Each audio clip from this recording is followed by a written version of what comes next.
Hello everyone, this is Jimmy and welcome to episode 8 of Celestial Journey. So I am so happy that we have our quarry running now. I mean, just look at how much stuff we have. 33 stacks, of 30 Certus quartz blocks, hundreds of stacks of, redstone, tons of ores of all types, charged Certus to make fluix out of. Awesome. So now that we have all these things, I think there's a lot I want to do with it. First of all, I want to upgrade our ME system. Right now, all we have is, a unified inventory, which is great and all. But when I go to craft things, say I want to craft, I don't know, the material stonework factory, right? I still have to go through all this nested crafting, like 4 tiers of nested crafting just to make stuff. I'd much rather be able to auto craft. So I think it's time we upgrade our ME system from just being, everything connected to this one controller and start, using the rest of the controllers we made and put auto crafting on the network.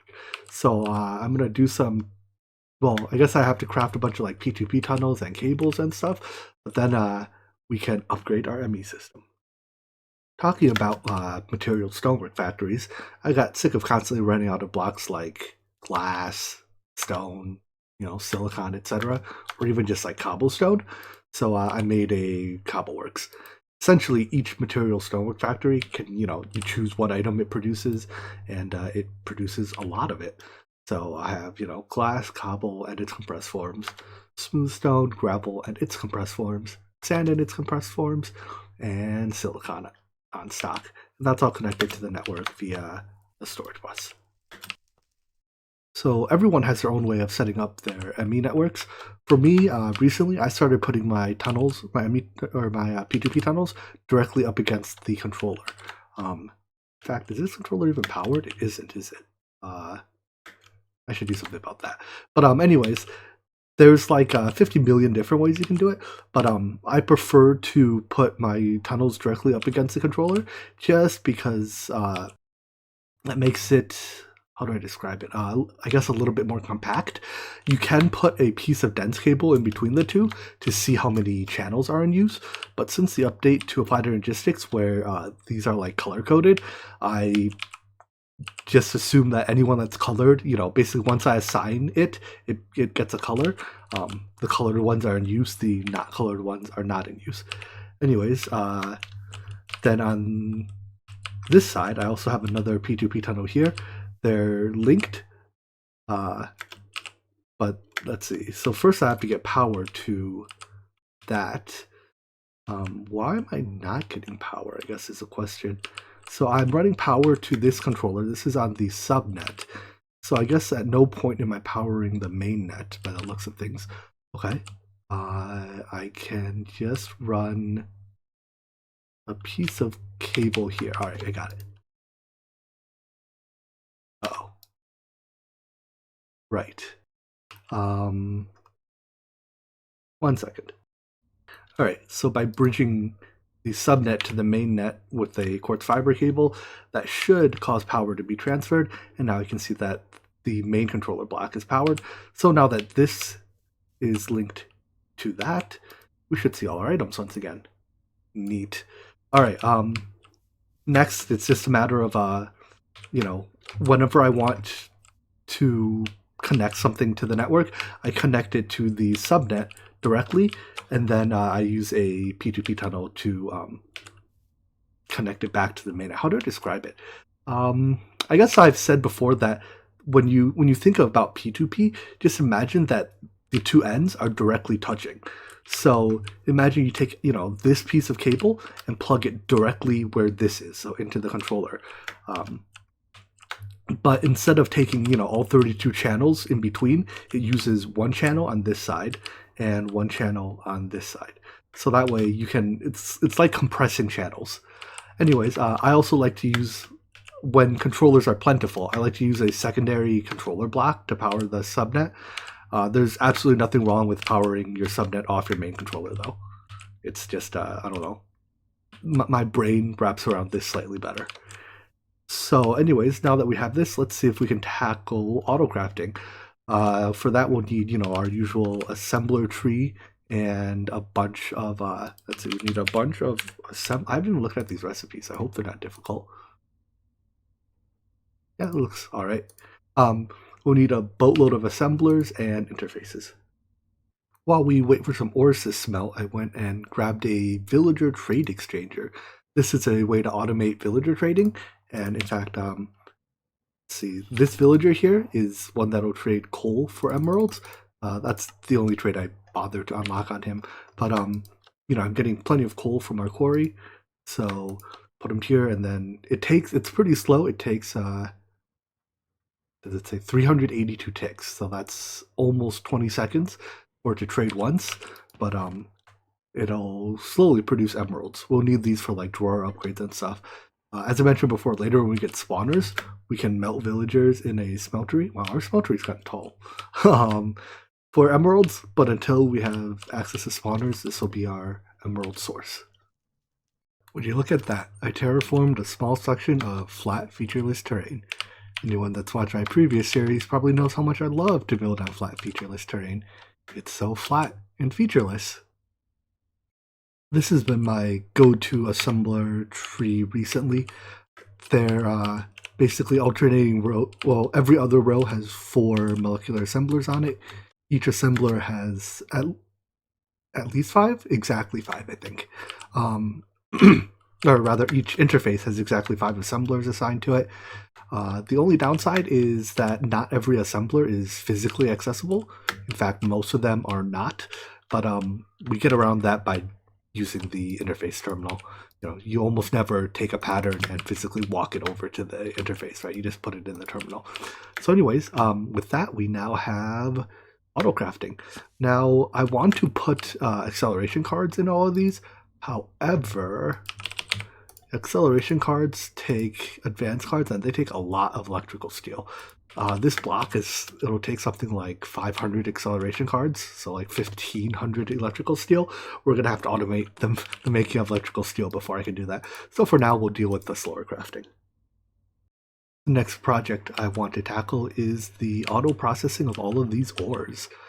Because right now they're in ore form, and it's not very useful, right? We have to take the ore and either, somehow turn it into dust and then into ingots. So I'm thinking of our options. Let's see. One decent option is directly to cook it with flux anodizers, but I think we don't get secondary products this way. Most of the time, that's fine. However, there are a few secondary products that I'm very interested in, such as from platinum. I believe this is the only way to get iridium and find. Yeah, and I'm not quite sure if we need tons of iridium or even if we need iridium at all, but I guess maybe we don't. I don't see a use for either way though. It is nice to get secondary products, so I think we're not going to go with that. Go back in there. So I guess we can stick with the tried and true sag mill alloy smelter combo. It still gives us the option of using grinding balls if we want to. It's low cost, may as well. Yeah, so let's do that. We're going to need quite a few sag mills and alloy smelters just to keep up with all of this, but I don't foresee that being a problem. I went to go autocraft some alloy smelters, and I realized I missed a step. I didn't make crafting CPUs. Whoops. So let's go make them now. Alright, we'll get started with 4 crafting CPUs. Each one has a 16K storage and 7 coprocessors. Normally I go with 64K storages. However, if you recall in this pack, the 64K is made up of 4 16Ks instead of 3. Again, each is made of 4 4Ks instead of 3, all the way down. So a 64K is made of 64 1Ks, whereas normally when it's 3 to the power of n, it's 27, I believe. So it's more than twice as expensive. But anyways, 16K should be plenty for now, and later once we have production of all the alloys automated, it'll be easy enough to upgrade those to 64. So with that done, now we should be able to autocraft alloy smelters. Let's start with 8, although I suspect we'll need more. Yeah, like this only takes 500 bytes. Uh-oh. Power blinked out. But it did craft. Let's see, are you charged? You're fully charged. I'm gonna add an energy cell on the subnet, maybe? No, that shouldn't matter, they're connected together. Huh. I'll have to keep an eye on that. If power keeps blinking out, maybe I'll do something about it. Anyways, so yeah, autocrafting is now actually online. In addition to those alloy smelters, we're gonna need a collection of sag mills. And 8 to start, maybe we'll make more later. The processing route for some of these ores are different. For example, stuff like aluminum ore goes through the usual sag mill and then furnace, or then alloy smelter route. However, we have stuff like these Divine RPG ores, and these can't go through the sag mill. So they just have to go straight into the alloy smelter. And then we have things like cinnabar, which I'm not actually quite sure what we do with this. We can either turn it into thermal foundation cinnabar, or I think we can cook it into quicksilver. But I think for now, actually, I'll just leave it in ore form. But in any event, it also doesn't go through the sag mill. So yeah, for now, I'll just leave that in ore form until we know what exactly we want to do with it. But my point is, for stuff like draconium dust, also obviously you don't have to pulverize your dust.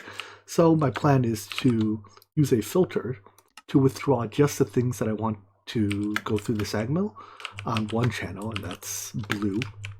And that'll be fed into our sag mills. Let's copy that setting. I have a probe here somewhere, to all of these sag mills. And then once we turn it on, since it has round robin enabled, it should evenly-ish distribute them. Let's see, always active. And all of these should turn on. Again, for now, no grinding ball. But what I could do later is, add an interface. We have, I'm not running the ME network anywhere near here, but I could have an interface providing, an appropriate type of grinding ball. Anyways, from here, the products I'm extracting. That was a test. We can ignore those. I'm extracting all the dusts to here and the cobble to here. Eventually, I'll replace this chest with either a voided drawer or most likely a trash can, because I don't really need cobble. Anyways, into this chest, I also want to insert the ores that let's see. The ores that do not need to be pulverized. So let's run this item conduit down and around to here. Disable that.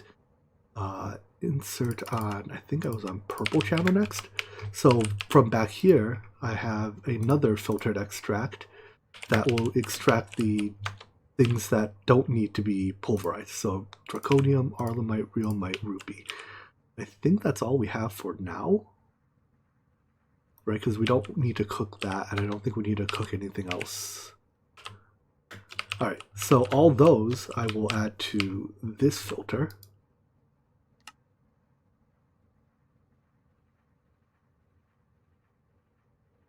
And those will end up in here once I turn this on. And I'll give it a few speed upgrades as well.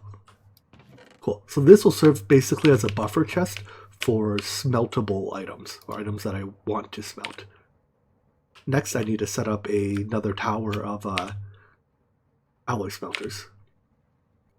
Alright, so then the dusts feed into a bank of alloy smelters, which are I guess I should turn these all into furnace only mode so I don't accidentally make alloys.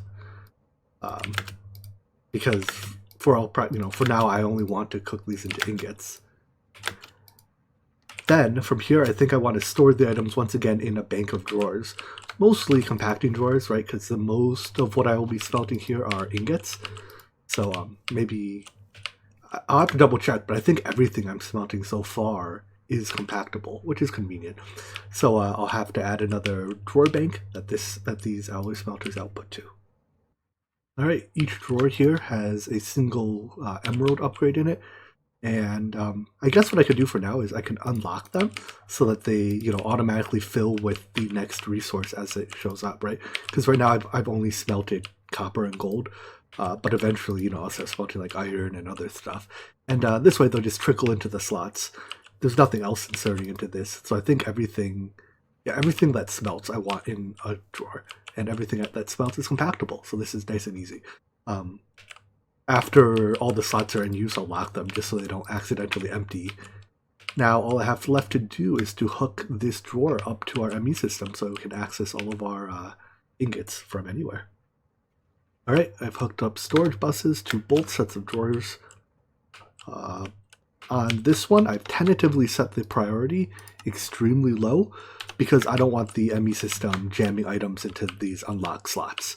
After I lock the slots, I can then come back and change its priority to very high because I want the ME system to use, these blocks last.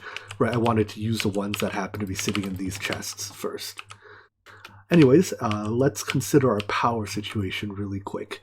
So there are 16 machines here. Each use 150 RF a tick, I believe. All right, 16 by 150, math. I can do this. 150 by 10, 1500 plus 6 by 150, 900, 1500 plus 900, 2400. All right, we got there. So that's 2400. I think I've determined that the builder, when it's running, is about 2500. So total we use about 5000 RF a tick, and we produce currently 4700, which is just about right. And in fact, we can observe that while I think this is running, while this is running, our power is just barely net positive. So I guess soon we'll have to add more Indarium turbines, but for now this is still doing the trick. I guess now that I'm running the ME network over here, I can, instead of just putting a chest here, I can use an export bus to supply blocks of coal. That way, this chest runs dry eventually, whereas an export bus probably won't. I mean, it won't run dry until we've gone through 152 stacks. The next system I want to build is, in all likelihood, going to be the most heavily used system and one of the most important ones in our base, perhaps rivaling the ME system itself. So that is the alloy processor. I want to build a system that is going to keep us constantly stocked with important alloys. So let's see, some of those alloys are dark steel. Dark steel is used all over the place. Tons of recipes use dark steel, and in fact, in many places, like I think the regular recipe here uses iron ingots or something. In this pack, it uses dark steel instead. So generally speaking, in a lot of recipes, dark steel just straight up substitutes iron. Likewise, we need a lot of electrical steel. This is also used in a bunch of recipes to substitute iron or similar blocks. And yeah, we'll need a ton of it. And I need to sleep. I really should just torch up my base so that I can actually sleep or not have to worry about nighttime. But I'm far too lazy to do that. I'd rather waste 20 seconds every night. Actually, to be honest, my long-term plan is to make a peaceful essence and make a environment controller that covers our base so that no mobs spawn. But until I get around to actually doing this, we just have to sleep through the nights. Anyways, going back to what I was talking about, electrical steel is another alloy. Perhaps the most important one is redstone alloy.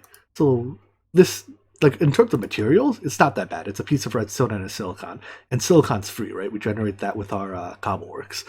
Redstone we dig up out of the ground. But the reason why some of this is so important is that we're going to need to make these 16 million storage components, if for no other reason than I want a wireless crafting terminal sooner rather than later. However, if we look at if we try to look at the recipe, we'll probably go insane. But if we consider, even just at the very basic level, what it takes, one of these, 116 megabyte storage, uses, wait, is that? Yeah, I think. Anyways, one 16,000K storage, yeah, that's 60 megabytes. 116 megabyte storage uses 16,000 1K storages. And basically, it uses 5 times 16,000 redstone alloys. So that's somewhere in the vicinity of 80,000. I'm not going to do the math, maybe 90,000. Um, it's exactly 80,000. Well, I'm rounding it, but anyway, somewhere between 80 and 90,000 redstone alloy. So if we try to autocraft that, we'll be waiting a long time, right? This probably takes about 4 to 5 seconds each to make, so that's like 2 days if we have one alloy smelter processing it. So instead of all these alloys that take a long time to make, instead of crafting them on demand, I want to background craft them. Yeah, so to do that, I want to set up a system that is always crafting these until we fill up, some storage unit, either a drawer or maybe even something that goes more than a drawer, like a deep storage unit. What are they called? Black hole units in this pack or in this version, I think. Yeah, a black hole unit holds. Well, that's a nasty recipe. Anyways, I think this holds like 2.1 billion of a single item. And then the black hole controller can be used akin to a drawer controller, but for black hole units. Anyways, so to do that, well, how about I think it's easier to show you than tell you. So I'll build out a little bit of the system. I want to make it scalable so we can add more alloy smelters as needed, right? Because as I mentioned, if we have one alloy smelter servicing some of these ingots or some of these alloys, it'll take it, literally days to make enough to make to craft these, and we're gonna need more than a handful of these throughout the pack. So yeah, I want to make it scalable both in terms of the number of alloys I make and the number of alloy smelters that service each alloy. So I'll build out just a small section of this, and hopefully you'll understand what I'm trying to do. All right, so here is, I guess we call it the first slice. You see I have laid out enough for 16 slices, but here is just the first one. The input comes from an ME interface. Oh, a goal I forgot to mention too is that I want to avoid using crafting cards if at all possible. In the early game, we can use crafting cards and it won't kill us. In fact, let's check. Where did my arm... What? Anyways, you see we have plenty of tick time left. However, in the late game, when your ME system is very large, even a single crafting card can use up, a quarter of your tick time. So it's very important in the late game, and this is a system that will scale into the late game, that we avoid, and even like the very end game, with huge quantities going on, we have to avoid using crafting cards. So I want to, build this system with that in mind. Anyways, raw materials then will be provided by this ME interface, and they'll be sent into the alloy smelters. In cases where the raw ingredients require processing, so say, I don't know, dark steel, instead of providing pulverized coal, right, to do pulverized coal, we probably need a crafting card. However, instead what we can do is provide iron, coal or coal blocks, probably coal blocks, and obsidian. That way we can process the coal blocks into pulverized coal on site. Anyways, the way I envision this working is that so raw ingredients come into here and they get sent to the first processing level. In the case of red alloy ingot or redstone alloy ingots, there's only one level, so that's the alloy smelter. To scale this, we can scale it vertically, and that's the I guess the next level of scaling. Right, I foresee this having 3 possible levels of scaling. Horizontally here, as we add more and more ingredients that we want to craft. Vertically, as we want to craft stuff faster. And horizontally this way, as the stuff we craft becomes more complicated and needs more steps. Again, how dark steel requires a pulverizer step. So anyways, after the redstone alloy gets crafted here, I'm putting it into a drawer.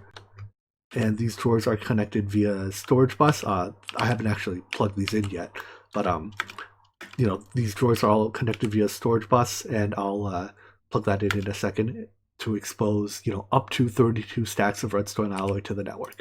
And later when I have, or when I need more, or even now if I want, I can put an upgrade here, right? And then this will now craft until we have 1,024 stacks of redstone alloy. For the time being, I don't actually have enough redstone that I want to spend it all on redstone alloy. I want to have some left over for other uses. Cool. So this is one slice. Let me build out the dark steel slice so that you can understand what I mean by having it, scale this way as well. All right, here's the second slice, making dark steel. So like before, raw ingredients come from an interface. I'm using blocks of coal here because blocks of coal don't produce a byproduct. They just produce coal. Whereas if I used regular coal, it has a chance to produce sulfur, which I'd have to deal with somehow. Anyways, so this produces the coal dust. That gets combined with the obsidian and iron that come from the interface. Gets turned into dark steel, which gets put back up here. Now, this has a theoretical problem, and it actually has a very real potential to become a real problem. This recipe has a sub-recipe in it. If we take the obsidian out, this will actually be able to make steel. Iron and pulverized coal, 4 pulverized coal, make steel. So I'm trying to think of ways to avoid it. The most obvious one to me was to make sure that there's always always leave a single dark steel ingot here, so that it won't start trying to make coal or regular steel because it doesn't stack with the dark steel. However, I spent some time looking and I couldn't find a way to make a item conduit leave an item behind. So I tried stuff like, if on here I put a limited item filter set to a piece of dark steel, and I think what that does is it makes it withdraw. Wait, this didn't work before. Hey, I think I fixed my problem. Before I thought it made it withdraw only one piece of dark steel at a time, but I guess now I must have used the wrong filter or something. I may have used a normal item filter and not realized. Okay, so problem solved. So by using a limited item filter, it's telling it to always leave one dark steel ingot behind. That way, even if we run out of obsidian in here, if we run out of obsidian at all, while iron plus coal is a valid recipe to make steel, it won't do it because it doesn't stack with this piece of dark steel. Now, I guess if we come here and take all the dark steel out by hand, we can trigger that problem. But since we're not going to mess with this by hand, that's a non-issue. Cool. So that handles dark steel. We can do something very similar for electrical steel next. So more or less the exact same setup for electrical steel as we have for dark steel. The only difference is we substitute silicon for obsidian. And again, if I find that, one alloy smelter is not enough, well, I can just add another one, right? Copy these conduit settings. I'll need a filter for each, but copy these conduit settings to here and we're good to go. So this gives us, as I mentioned, basically 3 axes of scalability, right? We can scale the number of types of items we're producing, the complexity of each product, and the speed that we're producing each item. And I think this is a very robust way to basically handle all processing tasks that, I guess as long as we don't need multi-blocks as part of the crafting, it'll scale pretty well. If we need multi-blocks, I'm a little bit too crammed together to fit them in. Now, specifically in the case of these alloys, eventually this process will be obsoleted because mystical agriculture. However, if we find, other things that we'll inevitably use the system to craft other things. I don't know, say for example, we find ourselves needing a very large number of ender resonators for some reason, hundreds of thousands, right? There's no reason this process can't produce this. You can, instead of a sag mill or an alloy smelter here, we could just use the slice and splice. So yeah, this can be a way to turn all kinds of processing tasks into background processing tasks as opposed to on-demand stuff. So anyways, let's take a second to check up on the status of our sag mills here real quick. Our process here, yeah, I think we just barely finished with our copper ore. We had a couple hundred stacks in here, so we're still working through backlog. So yeah, we have a bit of work left to do. While this quarry is running, we're both adding new items and processing them. So it'll take it some time to get through all this backlog, but eventually we'll have all the stuff in here. The reason I checked is because I noticed we're actually out of iron. That's probably on account of the fact that this system... Oh, look, it just started processing iron. So pretty soon we'll have at least some iron available to go. Right, yeah, because we have plenty of iron ore, we just haven't processed it into ingots yet. No biggie. So with that, let's wrap up this episode here. I'm very glad we got at least the framework for this system built. Obviously, we still have to implement all the crafting steps for, the other materials, but most of that is just configuring conduits. So I'll probably do it off camera unless there's a particularly interesting process. Anyways, I hope you enjoyed this episode, and I hope to see you in the next one. Take care. Bye-bye.